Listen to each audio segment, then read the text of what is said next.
Welcome to the Hollywood Raw podcast. My name is Adam Glyn. Over there is Dax Holt, two entertainment news journalists with over 2 decades of experience talking about high school drama. No, not our high school. It's the world's high school drama, pop culture. We love it. You love it.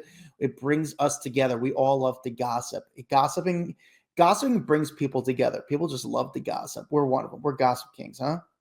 What's funny was I was in the at the gym this morning, and one of my buddies was like, "Hey, have you ever heard of Ryan Reynolds and Blake Lively?" And I look at him like, "What did you just say?" And Do you know what I do for a living?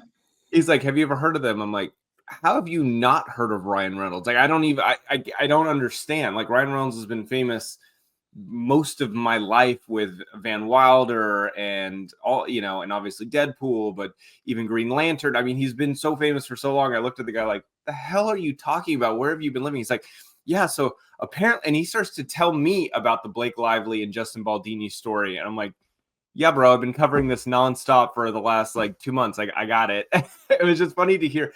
How could you not know about who these, how these people were? But he even watched the movie. It is working, Adam. People that don't even care about these two are now watching This Ends With Us.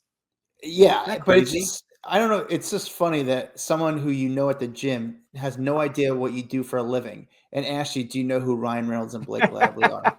I don't know if this goes on in your life, but I probably get I'm saying at least 3 calls a day with people who I know and some people who I just have somewhat of a relationship with who just want to know what's going on in Hollywood. Like, hey, can you explain to me what's going on with Blake and Justin? And we're going to kind of break down the latest what's going on in today's episode, the latest what's going on with Blake and Justin.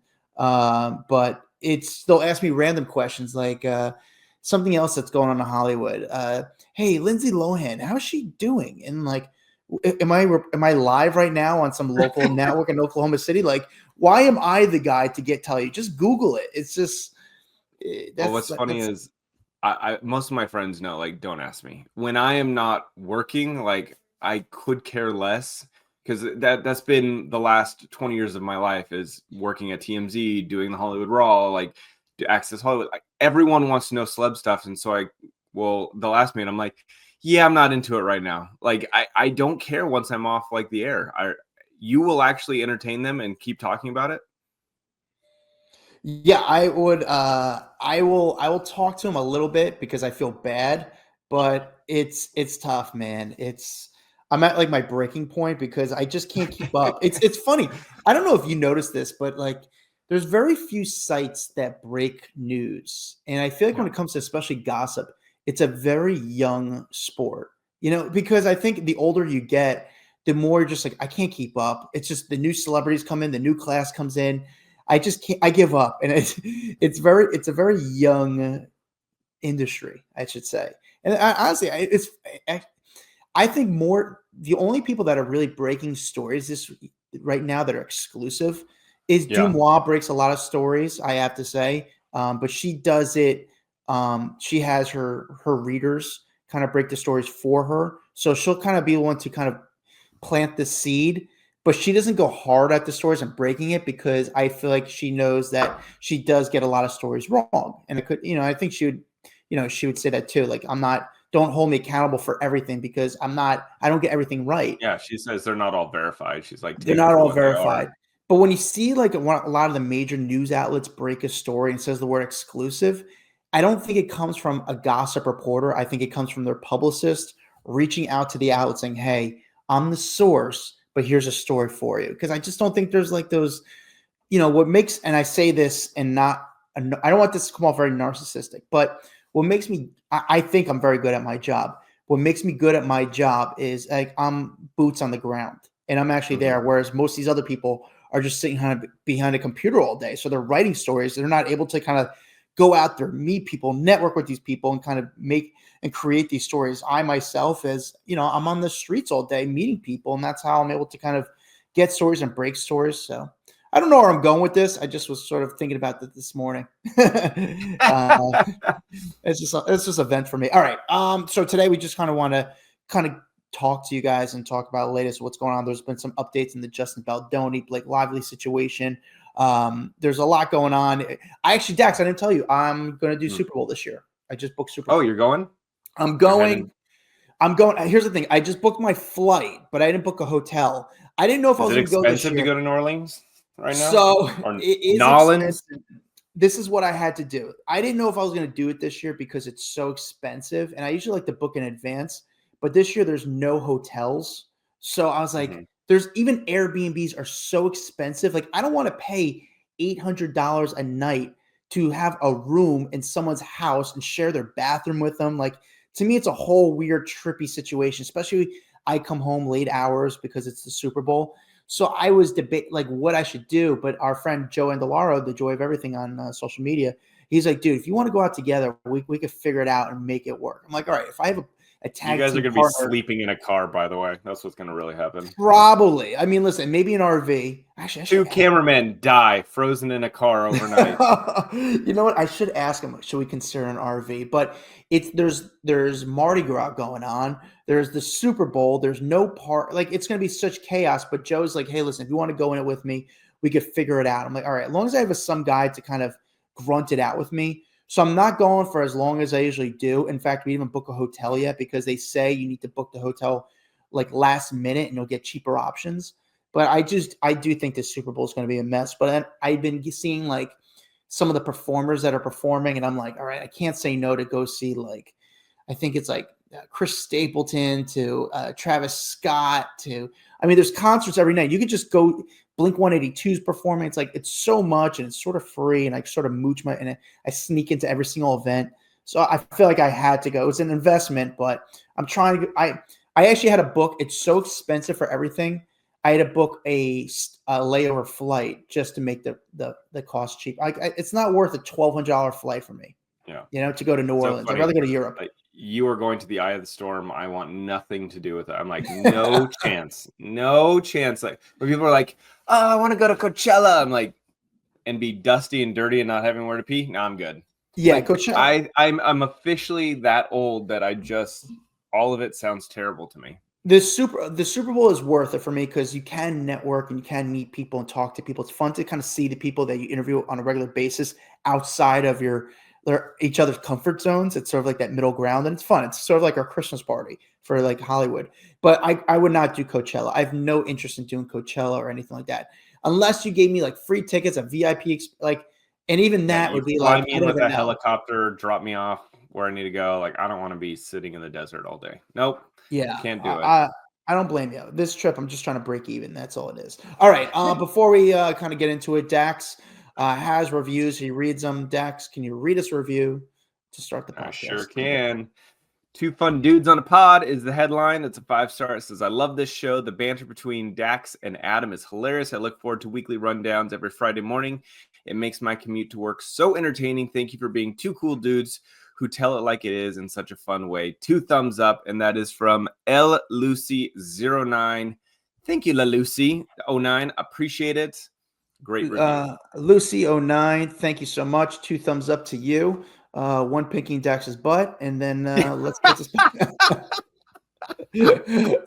Thumbs up, pinky the butt. Shocker. All right, Dax. So Justin Baldoni, Blake Lively situation. Every time I think this thing's going to sort of simmer down and we're going to wait to see how these people and just wait for the settlement and hear these people put out both their announcements saying, hey, we've settled. It's all good. We're moving on. And it keeps getting worse and worse and worse.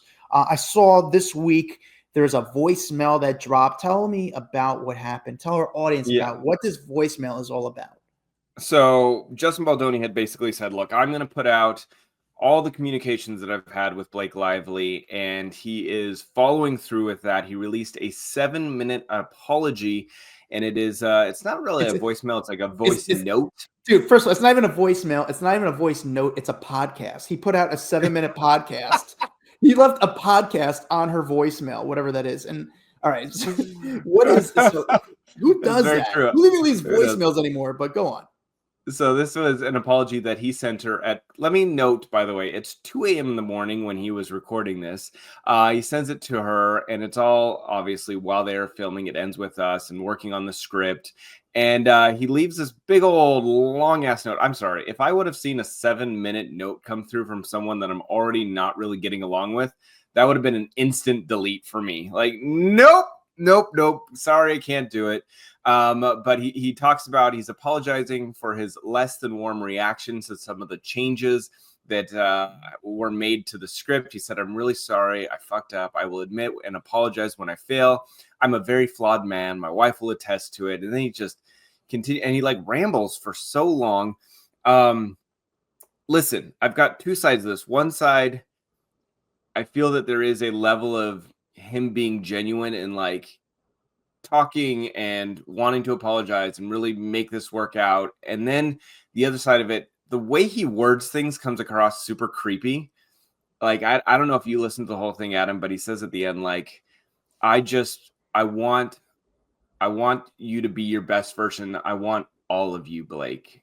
And I'm like, that's a weird thing to say. I don't know. There were certain parts that just, I didn't like how they were phrased, and maybe that's okay. I mean, he's the one who released him. He knows that he's going to not necessarily look good in every moment of this 2 a.m. phone call or voice memo. I don't know. I don't feel like this helps his case, but I don't feel like it necessarily hurts his case either. He's a very deep spiritual guy. So for him to say, like, I want all of you, Blake, kind of thing, I think he's trying to be, he's a very passionate guy. I think Listen, I know where his like head was when he said it, but it comes across super fucking creepy. I think to the normal person it says creepy, but these are actors. They're very philosophical, emotional, spiritual, free spirit type people. So again, he is the director of this film, not just the co-star, you got to remember, but the director. So he's trying to kind of throw the water on the flame, trying to kind of cool everything off and trying to chill her out and to trying to get the best out of her. Because he, at the end of the day, like he's already shot so much, just been so much invested in her. He wants to kind of cool everything over to kind of get it done and get the best of her to make the best project because he does have a lot in stake. With that said, yes, to us, I don't want to say normal people because we're not normal. I would say our normal conversations, we don't really speak like that. So to do the voicemail at 2:30, which again, it sounds crazy. It's at 2:30 in the morning. We don't know that they might have just wrapped filming. And so they did a late night shot. So like, what's this guy's calling her in the middle of the night? You know, she's got kids. Like, who knows? But that part of the context, we don't know as far as did they just wrap filming? Did she just leave set? We don't know. I do think Baldoni is taking a page out of the Johnny Depp case where it's like, you know what, air everything out. I have nothing to lose. Yes, some stuff even might if embarrass it me. makes you look bad, Some stuff might embarrass me. Some stuff might give you the ick. But at the end of the day, I'm not wrong here. I'm not at fault here, especially with the accusations you're saying about me. So I think that's what his legal strategy is. Does that help? I don't know. You know what's interesting was one section of his voice memo goes into how apparently she's had really bad experiences with other, I don't know if it was directors, filmmakers in the past. And he's like, thank you for opening up that you've had bad experiences. I don't want this to be a bad experience. I want this to be something where we can, work together and we leave it on a really high note and it's great. And we have this secret sauce to making movies together. And it's interesting now to look back and go, well, it was probably the worst experience now out of all of her movie making experiences. Isn't that interesting how she talked about it and it's gotten worse and he didn't want it to go down that road. And then the other thing that I noted was at the end, he's like, okay, I really got to cut myself off. I've been rambling for too long. And he goes, you probably have kids crawling all over you, a baby on your boob, which the only reason I kind of thought that was interesting because one of the parts of her lawsuit is that she says that he walked in while she was breastfeeding. And so it just, again, that kind of made my head go, wait, you walked in on her potentially allegedly breastfeeding. Then you're talking about a kid on her boob. Like that seemed weird to me. It could be weird. Again, it's all context here. Maybe when he walked on her boob, she'd be like, whoa. And he's like, oh my God. And it was sort of like an embarrassing thing. So he's kind of joking about something that happened in the past. I don't know. Again, it could have been, she might have been felt more ashamed that he saw her with a kid on her boob after. Again, it's all context here. And it's hard to figure out who. I don't want to say who's at wrong, but it's like a miscommunication, and miscommunications happen. Don't get me wrong. Now, I love that Justin Baldoni put out the voicemail or the voice memo. why do you love it? Do you love it because it's just fun for us to talk about on the podcast? It's fun or for does it us actually to help talk out his about. cause? I think that if he feels like it's helping out his cause, by all means. But I love that he is not holding back. Like, I'm going to just put it all out there. I do love that aspect of it, even though it makes him look super creepy. I think that means he's really not wanting to hide anything. So that's how I look at it. He's not going to hide anything if he's willing to put that creepy ass message out.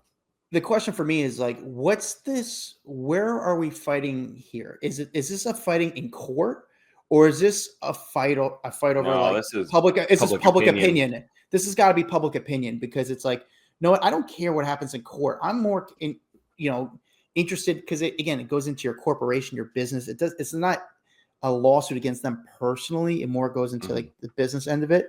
They'll still always financially be okay. I think it more goes into the public opinion. So right now, Dax, public opinion, based on what we've heard and what we've seen, where do you stand? Oh, it's tough, because I feel like over the last 2, 3 weeks, 4 weeks, whatever it's been since we've been covering this, it started off being like, he's a jerk. Oh, no, she's the jerk. No, he's the jerk. And so I feel that in the moment, I may feel one thing, but by tomorrow, a new piece of evidence comes out that my opinion completely switches. Like, I don't feel like I've ever had a case where I am flip-flopping back and forth between who the person is in the wrong. Like, even with Johnny Depp and Amber Heard, there was no moment where I kind of like flipped over to the other side. In this one, I legitimately am like, oh yeah, what is she doing? That's really rude. She's trying to take him down. And then the next second, I'm like, nah, he's definitely the one kind of screwing her over. I don't know where I stand anymore. Yeah, I literally don't, because tomorrow it's going to change. It's very difficult, because at the end, it started with the accusations from Blake saying of sexual harassment, which is something very serious. And you don't want this stuff that Justin's claiming to kind of overtake what Blake's claims were. And and that's the part I kind of... It's almost like, can't you see both sides having a bit of accuracy? Like, there could be sexual harassment, but there could also totally be defamation. Yeah, and it's torn, it's tough. And again, when does this actually go to court? Like, are we ever March 9th? March 9th is when it's headed to trial. And so 2015. 2015? Is it like 10 years ago? Oh my God. I don't even know what year it is. 2025. Oh my God. No, 2026, actually. 2026. So we got to wait more than a year until this actually goes to court.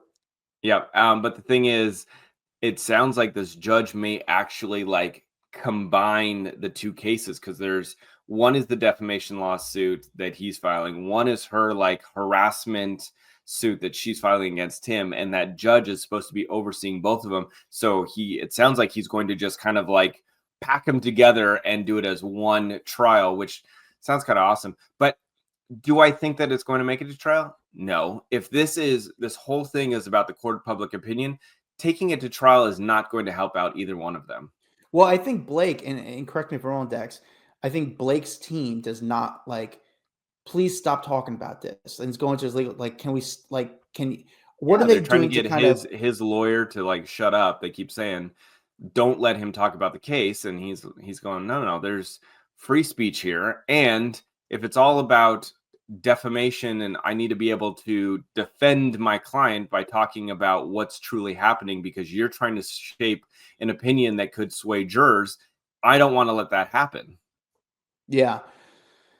It's a tough thing to talk about, because again, I think that ultimately it goes down to like Blake saying, no, you could say all this, but don't let this overlap or take away my accusations. And again, they're just accusations. It's her saying, he hasn't been, he's not found guilty of it yet, but sexual harassment is a real thing, and there are major concerns. And Justin said, I got the evidence to prove it. And also, you were kind of difficult on set, pretty much. You were a difficult person to work with. And Man, I'm just gonna sit But back and see. can we still say this is the best thing to ever happen in this movie? Because like thinking about the guy at the gym who said he sat down and watched this movie having no idea who they were, to me says a lot. And there's probably a lot of people in the same boat that said, I don't even know who Justin Baldoni is. I don't know who, Blake's acting career is, but oh wow, there's a bunch of stuff in the news. I should probably sit down and watch this. It makes you interested in the situation, and it makes you interested in watching the film.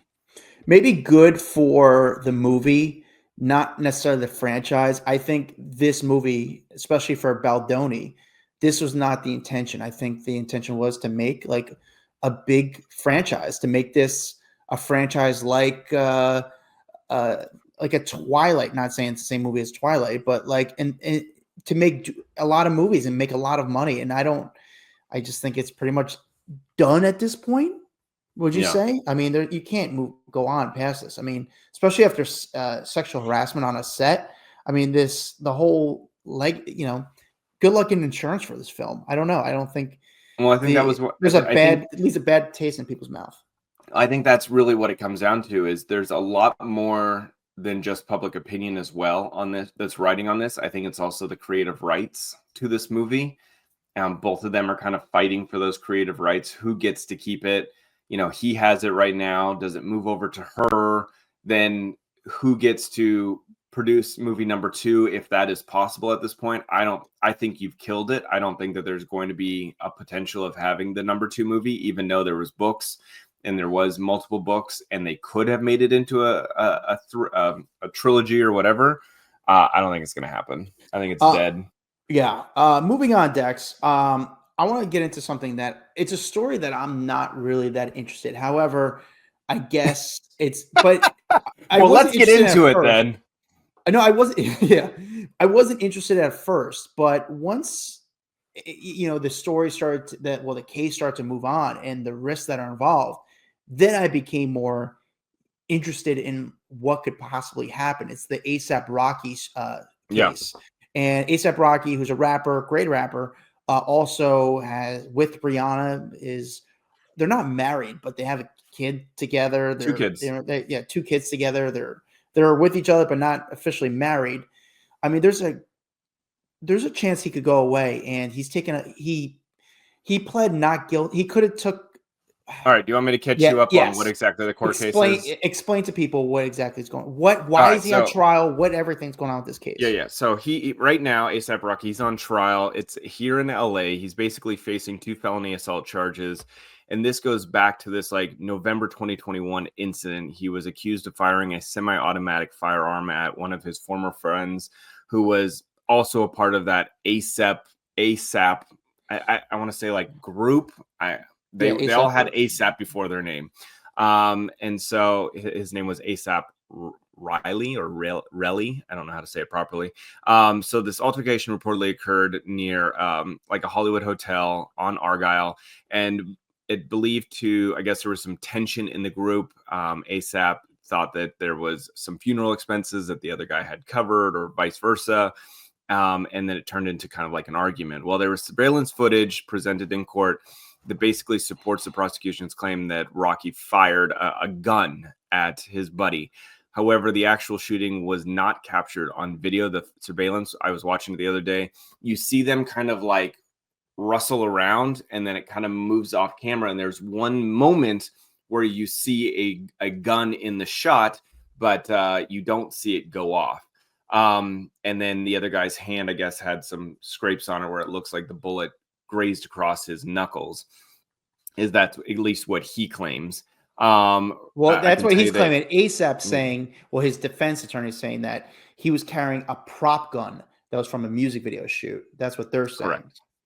So basically, he's pled not guilty. He's rejected the plea deal that would have resulted in a 6 months prison sentence. He said no to that. I would rather fight it in court, take it the full distance, and prove that this was a prop gun. However, if he is convicted at this point, he could face up to 24 years in prison if they find out that that was a real gun that was fired. He goes, nope, this was a prop. It would have fired blanks. It was more a visual than supposed to actually harm anyone.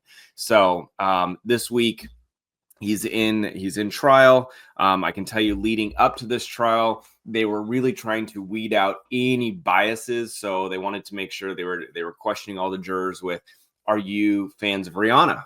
Are you fans of A$AP Rocky? Do you like their music? Have you ever bought any Fenty products, any lingerie, anything that would tie you to Rihanna? Because if we have a super fan of Rihanna on the juror, that may sway their opinion of her baby daddy on trial, right? So they were like really going through the steps. Well, come to find out, we're recording this before the Wednesday court hearing. So she is supposed to show up at court technically today. So we'll see if that ends up happening. But that could also be big. Her being in the courtroom, there's a level of excitement that's going to come around with that. I got to imagine the prosecution does not want her there because you've got a beloved, huge mega star sitting in the watching. I think that helps out A$AP Rocky seeing the support of his woman there. It can. I mean, the jury is 7 women and 5 men. So yes, How did you find 7 women who aren't super fans of Rihanna, by the way? That's a good question. I mean, how long can you just keep asking the jury and keep going through jury people to see if they're a good jury member? I don't know. Like, can you imagine? You a fan of Rihanna? Fuck yes, I am. I love Rihanna. Yeah. Who's the one person like, dude, this sounds interesting. I don't know who she is, and just brings popcorn every day and just like hanging out, ready to see what's going on. Like, I just want to see Rihanna, and listen, Rihanna, give her winks if I let him go, kind of get a selfie. Actually, that's man, if you want to get a photo of Rihanna, just tell her your cousin's on like the jury for the case, and I'm sure she'll stop to take a photo with you. Even like, wait, you're you're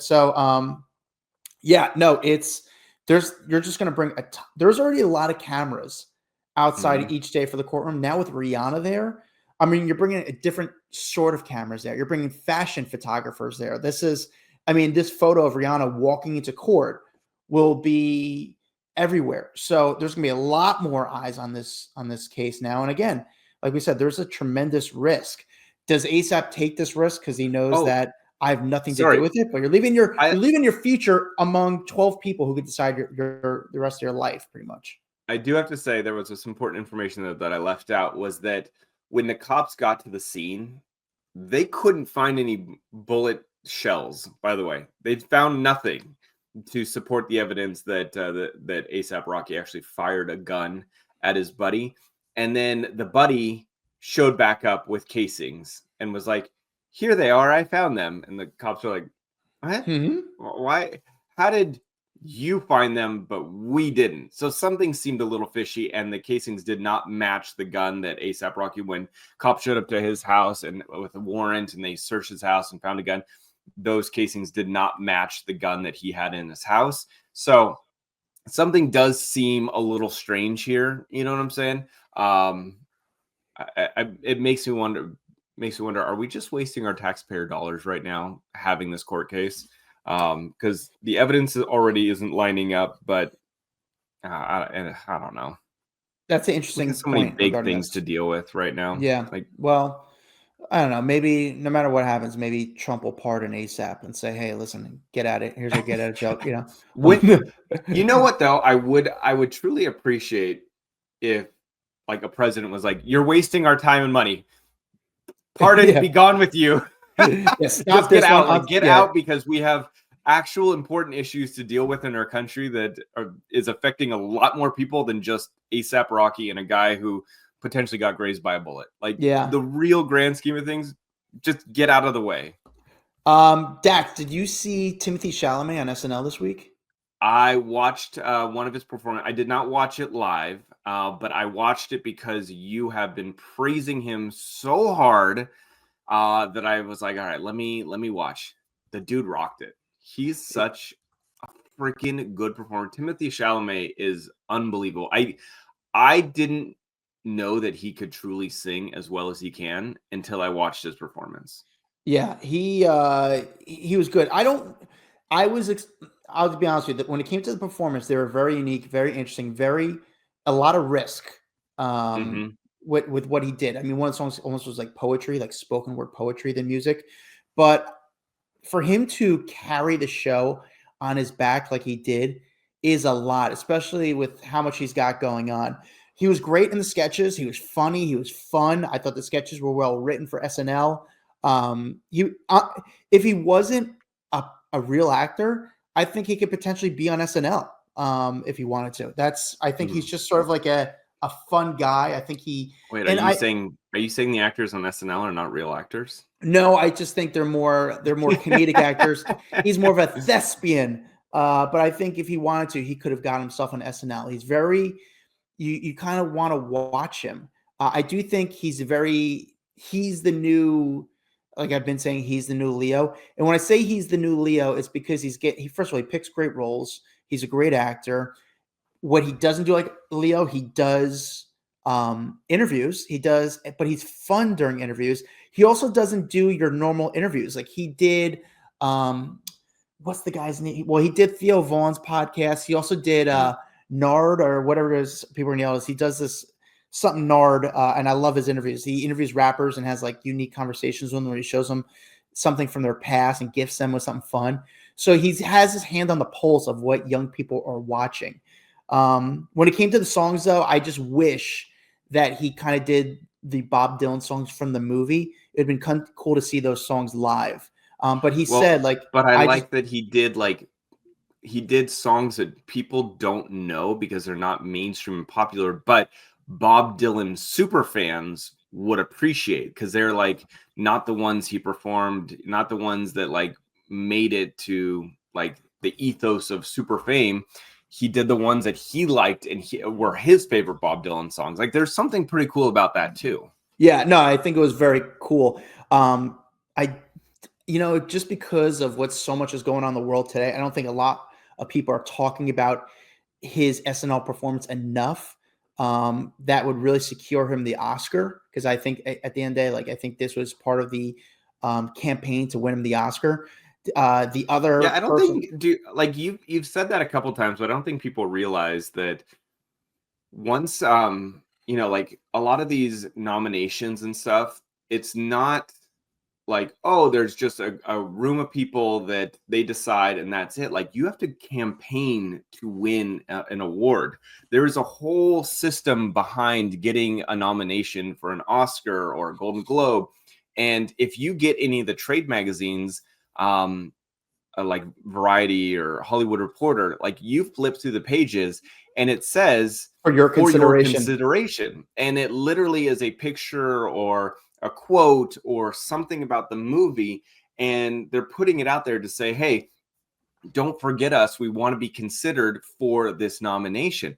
And then once you get the nomination, you have to kind of start doing your rounds on all the big television shows because people are voting and people are deciding who's going to win that Oscar. And you want to be out in front of them as much as you can to try to remind them of what a good actor or what a good personality you have or whatever the case is. And so, yes, going on SNL and doing the performance and doing the skits and showing people how talented you are, this all is a part of the machine to get to win the nomination, win the award. Yeah. Like I'm curious this month. Well, February is a tough, unique month for SNL because they're doing their 50th anniversary. So they're doing a huge, like show of bringing all the past guests, musical acts and stuff like that. So I don't know what SNL is going to be sort of taping for the month of February, but like The Brutalist, Adrian Brody, he's another guy who's up for the Golden Globe. The movie, people say it's a great movie. I haven't seen it. Golden Globe or Oscar? I'm sorry. Well, I did get a Golden Globe, but up for the Oscar. I haven't seen it. The movie's like 3.5 hours. I don't have, or maybe even longer. I don't even know I have that type of time, but I'd be curious if a guy like him tries to host SNL to kind of boost his sort of persona to win the award. Because I feel like the movie, I'm sure, is probably good, but I don't think as many people saw it since it's a very it's a real film. It's like artistic sort of style, but people are praising him for his performance. Does Kylie go to the Oscars this year with him, with Timothée? She did go to SNL. She She did did go to SNL. Golden She did Globes. Golden Globes. Does she I go? think she does. I got to imagine she goes. I think she does. That's a big moment for the Kardashian Jenner family to be there, to be in that room with these huge megastars. You know, like you keep looking around, and every time people want to just trash on the Kardashians, be like, oh, they fake their way to the top, but like these women are like they're talented, they belong in the room, you know what I'm saying? Yeah. Like they have solidified their name, and people are going to hate that I say this, but it's true. You've got these and they're going to say they're not talented, but there's a lot of talent in that family that keeps them relevant, that keeps them popular, that keeps their name in everyone's mouth, because they are famous enough, and they are I don't know, they reinvent themselves, they date the right people, they are creative with their fashions, with their own personal successes, the makeup line with Kylie. I mean, you can't knock them. They deserve to be in these rooms. I got a call Sunday morning. I woke up. Oh, you know who I saw perform stand-up comedy this weekend? I saw Louis C.K. Funny. He was good? He was good. It was funny. He was fun. I guess he's working on something for his notepad up there. So I saw him do like an hour. You posted in our private Facebook group about Madonna. Yes. What? So where? Give me the lowdown, because is this normal? Does Madonna do stand-up? Is this a first? I don't know. I got a ton of messages Sunday morning. Dude, you should have been at the Comedy Cellar and last night. And Amy Schumer stopped by the Comedy Cellar, and which a lot of big names do at the Comedy Cellar. They go there because it's a great show, but they also want to work on the material. Amy comes up, and then she kind of does her thing, and she's also in press mode because she has a movie coming out, which trailer looks actually very funny. But then she brought up Madonna. Madonna came out. I don't know why she's got jokes or trying stand up, but she wanted to try stand up, and which is a tough room, the Comedy Cellar, which is one of the most historic comedy clubs in the world. She goes up there and does stand up. She did 30 to 40 minutes. She brought her notepad up and she performed. She did jokes. The crowd,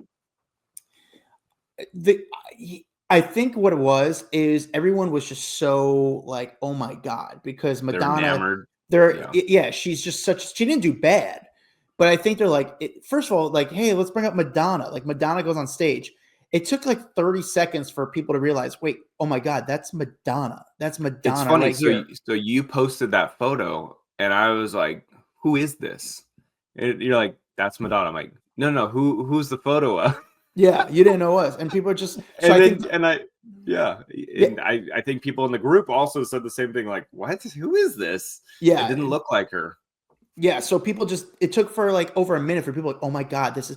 So then she starts doing jokes, and she joked about like again, I wasn't there, but people are saying she joked about sort of like with immigration and people leaving America, and had a bunch jokes about that, her life, and she did well enough. She didn't crush. Mm-hmm.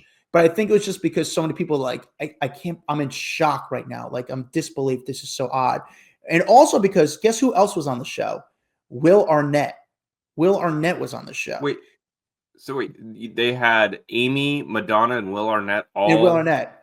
But here's where it gets weird, Dax. What a cool night to go. By the way, I do want to say, if anyone wants to see the photo we're talking about, go to HollywoodRaw.com and join our private Facebook group. It's up there. HollywoodRaw.com. There's a link to our Facebook group. So this is where it gets weirder. Will Arnett goes on stage and does about 5 minutes, but he goes on stage apparently not as Will Arnett. He goes on by a different name. He's, I guess, doing a movie. Lego Batman. He's doing Lego Batman to the stage. He's doing a movie on, I guess, on stand-up comedy. So he went on as the character. So the people in the crowd are like, I think that's Will Arnett. That's Will Arnett. What is going on? Because you gave us a different name, but that's Will Arnett. So it's just like the audience is just super confused and just like, what just happened? Like what a night! Like seeing Madonna in front of like 100 people perform comedy. Well, I was mean, Amy Schumer even on the list to perform? no, she dropped. So She you dropped go in. literally thinking you're gonna get some random no-name comedians at the cellar, and then all of a sudden Amy Schumer walks out, Madonna walks out, and Will Arnett. Like, what a great night. How cool is that? It's insane. It's insane.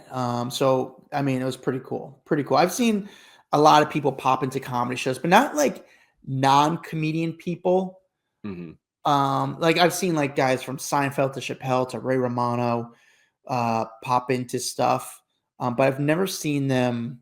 But it's funny, my buddy did a show that same night in LA and Justin Bieber was in the crowd. I'm like, oh, I just want to do a show and like someone like that's in the crowd. Instead, Yeah, I but get is that like, too much pressure? I feel like that's pressure. no, I mean, I guess there's some sort of pressure, but to me, that would make me more excited because I feel confident I would do well. And I was just like, and Bieber apparently took photos with all the comics after and like loved the show. But like, I don't think I ever did a show with like celebrities in the no, I did one show one time. I think Mario Van Peebles was in the crowd, random name, random actor. But like, I mean, there's been like decent big comedians in the crowd, but not like a Rihanna type person in the Yeah. crowd. So, I mean, that would just be really That'd be cool. sick. That'd be cool. You could do stand up at ASAP Rocky's trial. Just outside, In the pop up. Yeah. Attention, please. I want to tell a few jokes. So I just finished, by the way, Dax, I just finished Landman on Paramount. Yep. Good show. Enjoyed the first season. I enjoyed it. Is it the best show I've ever seen? Absolutely not. It's not like The Sopranos. It's not Seinfeld. But I enjoyed it. And now I'm like in that like kind of break where I don't know what to watch. But the trailer just came on for the new Suits, so that's gonna be coming out on NBC. Well, that's not going to be ready though, right? Aren't they just now filming that? Well, no, they've already filmed it. They've already filmed it, but it comes out like around like after Super Bowl, like mid-February. So that's going to be. I'm excited to watch it. Stephen Amell's in it. Brian Greenberg from How to Make It American. So I think I'll watch the show. It's a whole new cast, but I did enjoy Suits, so I sort of know what it's about. So it gives me something to watch. I need a new show as well because we finished Shrinking, we finished Silo. Oh, I do want to watch the morning show, season After Don 3. Lemon, which by the way, our Don Lemon interview. We've made a lot of press in our podcast. Like we've over the years, like impressed. I mean, we've gotten it's great. like literally like millions and millions of impressions on just interviews that we've got.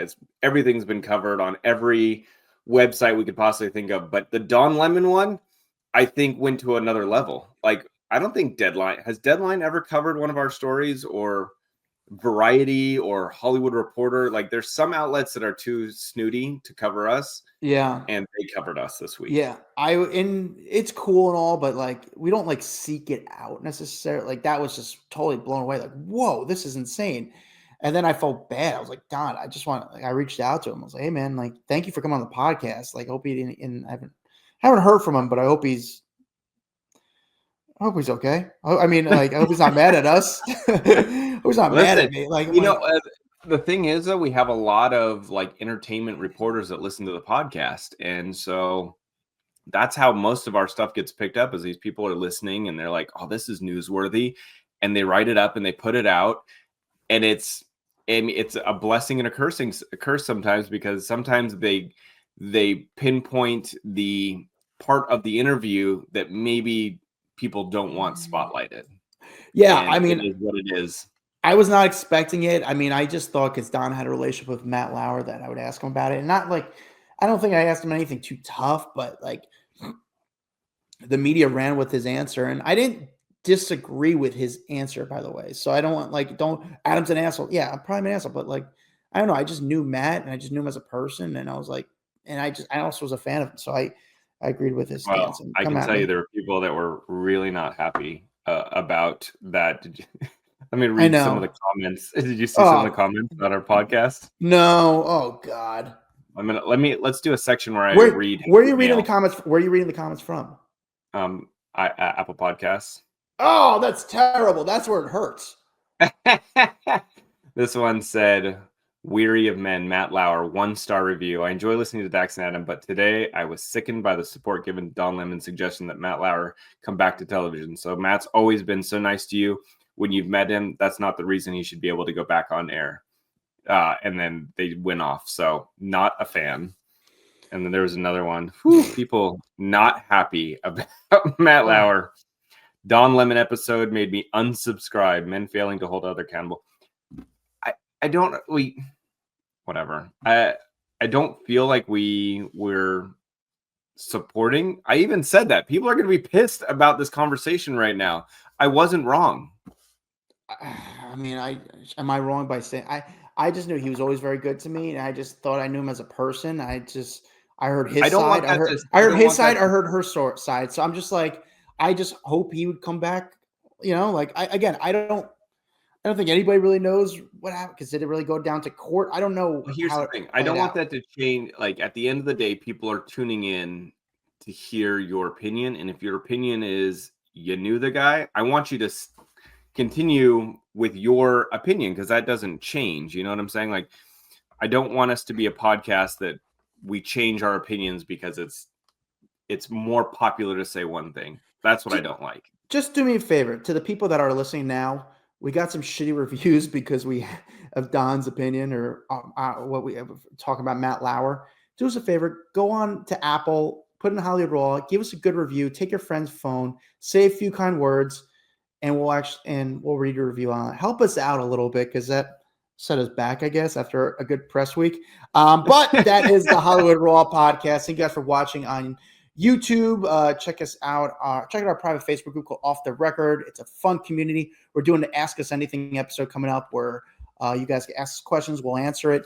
But the questions are submitted on our private Facebook group called Off the Record. We just put out there. So please write in your questions.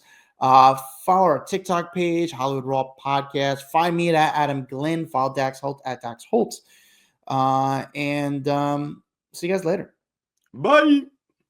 What's up, guys? If you like that video, there's plenty more where that came from. Make sure you like, subscribe, hit the bell so we can just feed you all the goodness daily. Hurry up. Come on, let's go.